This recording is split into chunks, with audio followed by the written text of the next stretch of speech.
girl by accident. It all started innocently enough. I never meant to do it, it just sort of happened. I got home from school, where I'm in the 10th grade. I put my book bag down on my desk and noticed that Mom had left the laundry basket on my bed.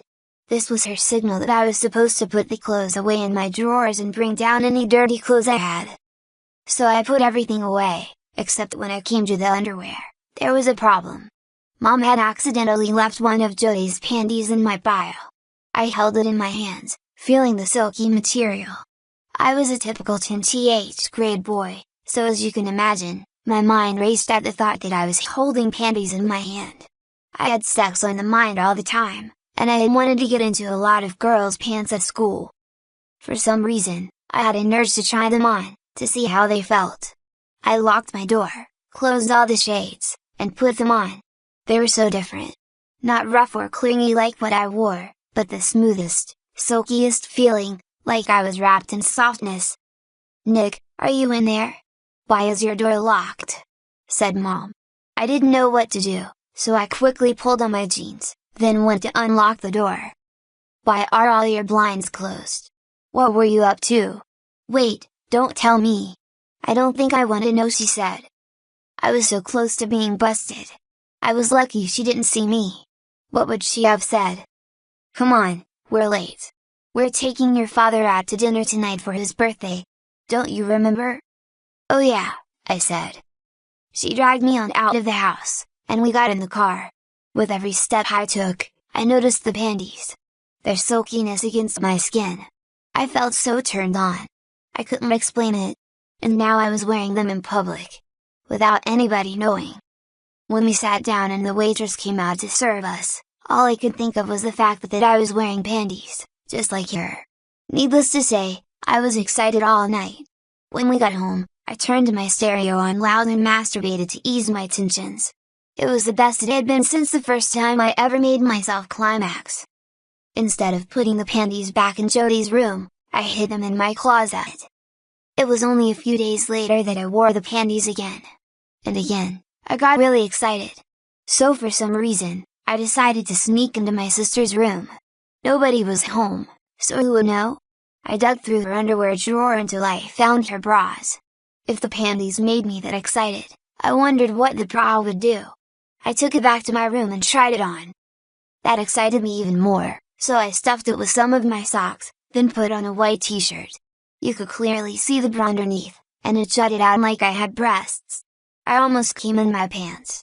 I made myself climax again, then quickly took everything off and hid it back in my closet. I felt ashamed and embarrassed, but it was so exciting. I knew I was hooked and would do it again tomorrow. In fact, almost every day I would wear Jody's underthings. I even wore the panties to bed one night. But they were starting to smell from having been worn too many times. So I reluctantly put them in the washing and I waited a few days, then dug through Jody's drawers when I had a chance to find them, or a similar pair. Nobody would know a thing. Some time passed, and I was still doing it. It was so exciting that I wanted to try to push the envelope, and do something more daring. So I waited for a good time when nobody else was home and went into Jody's closet. I dug through all the things on hangers, until I found one of her blouses that might fit me. She didn't wear it too often, I didn't think, so she wouldn't notice it. And there was a red plaid skirt that she used to wear to school but didn't anymore. I took that too and went back to my room. With the door locked and dressed up in full female attire for the first time. It felt wonderful. When I was fully dressed, I laid on my bed as a girl does, and read a book. I slid forward a bit and felt a warmth between my legs. I moved back and forth a couple of the times and bam! I climaxed. I ran to go get tissues to clean it all up. That was stupid of me. But for some reason, thinking of myself as a girl made me really turned on, and made me climax so easily. I wanted to be with a girl so much, but this was exciting too. I will just do both. If I could get Lynn to go out with me, I'd still do this in my spare time. Perhaps, I could get some of her panties too. Then I'd be wearing her clothes. Now that sounded really exciting to me. Over the next few weeks, I kept dressing up. Sometimes with just the panties, but sometimes in full outfit. I stole a pair of pantyhose from the laundry room and started wearing those too. The cotton crotch turned me on for some reason. I tried on some of Jodie's shoes, but they were too small. I found an old pair of Mom's, and I could get them on with a struggle. But I was afraid to try makeup or anything. That would be too hard to get on and off. But I did take one of Jodie's necklaces. The rings and bracelets were too small to fit me. Too bad. I had a couple of outfits now. I loved the one yellow floral dress because it was such a soft material, and when I whirled around, it would swish against the pantyhose, and send shivers up and down my spine. I just loved it. It turned me on so much. But one day, even in full dress, it didn't seem like enough. I wanted more. Nobody was home, so for the first time, I left my room dressed as a girl. I was so afraid that someone would look in the windows and see me. But I got into Jodie's room safely and took a couple of her books, and a magazine. Then I went back to my room. I had something to do now when I was dressed up like a girl. I read her copies of Anne of Green Gables, Little Women and the Lion, The Witch, and The Wardrobe. I was so thrilled that I was reading girls' books. I also read her fashion magazines and was fascinated by all the women's clothes, makeup, and accessories. I loved reading about girls and wanted to know all there was to know about them. One day I finished her copy of Cosmo, so I went to put it back, and find the next thing to read. I was sure that nobody was home, so I snuck into her room. I dug around and found a couple of things that looked promising. I held them to my chest, like the girls at school held their books, and turned around. There, standing in the hallway was my father.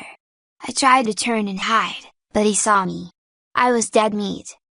As I sat in my room, I could hear my parents yelling at each other. Basically, Dad wanted to kill me, send me to military school, or throw me out on the street. Mom said I was just exploring, and it would be just a phase. Dad didn't let me change. I had to stay dressed up as I heard them having this conversation. At long last, he promised Mom not to kill me. He marched up to my room and called for Jodie. "Jodie, your brother Nick thinks he's your sister now. Just look at him." "Come on, Dad, give him a break," she said. He raised a hand as if to slap her, then backed off. "He's going to find out today that this isn't what he wants," he roared, waving his hand at me. "Please, Dad," I started. "Shut up. You're going to listen to me now. No son of mine is going to go around like some drag queen. But your mother seems to think it is okay. Well, I have a way to cure you of it. Jodie, paint your brother's nails, and put on that makeup you're always so hot about using on yourself. Lay it on thick. Then bring your brother downstairs. And we better look like a real girl." "Yes, sir," she said, knowing better than to disobey him when he was in a rage. He left us, and she started to work on my nails. "Nick, how long have you been doing this for?" "Oh, a few months." "Why?" "I don't know. I just sort of started by accident when Mom left a pair of panties in my Washington." I suspected something. "You don't have my red skirt, do you? I've been looking all over for it."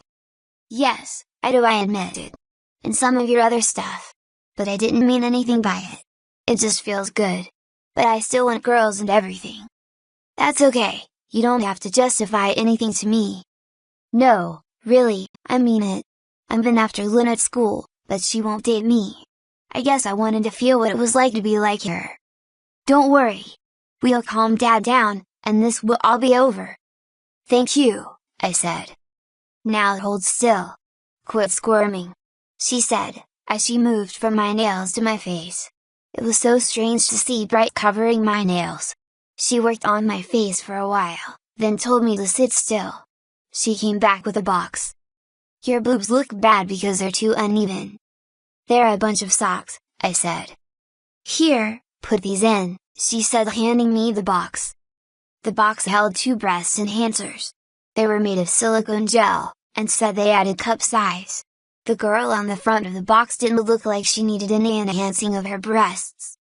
"Don't tell Dad. He'd kill me if he knew I use these when I go out on dates. But they'll make you look better.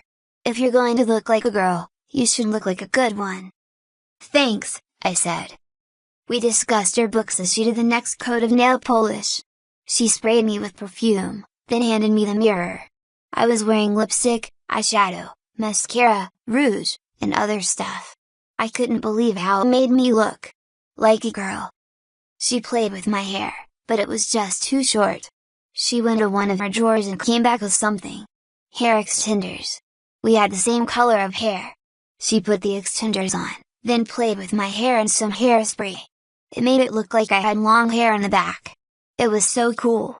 I looked just like a girl now. I almost climaxed from the sight of myself. Once downstairs, Mom and Dad had another argument. No, damn it, I've made up my mind. I'm going to take him to the mall where all his friends hang out and make them see him like this. Then we'll go over to see the football coach and tell him that he's going to try out as a cheerleader instead of playing safety this year. And then we can. You'll do no such thing. You'll traumatize a boy, said Mom defensively. Please, remember Dr. Manning that your brother went to? Please, let us all go there and discuss this with him. I don't need a shrink. I'm not crazy, I said defensively. So says the boy dressed up in her sister's clothes, said Dad derisively. I have half a mind to get a knife and make you a real woman. Henry, said Mom, enough. All right, Loretta, you win. We'll take her to your shrink. Get in the car, Nicole, he sneered. We all got in and drove to the doctor's office. I was glad that there weren't many people around to see us as we walked in. Nobody gave me even a second glance, except for one young man that was staring at my breasts. Wouldn't he be surprised to find out what I had on underneath my skirt? But his staring made me feel so uncomfortable. We got to the waiting room, and I picked up a copy of Sports Illustrated. Dad slapped my hand back and handed me "'Cause girl. That's more appropriate for you now," he said in disgust. How could I ever explain this? How could I ever face him again after I was caught? The doctor will see you now, said the receptionist. I wished I was a real girl like her. Then none of this would ever have been a problem. If I only had been born female.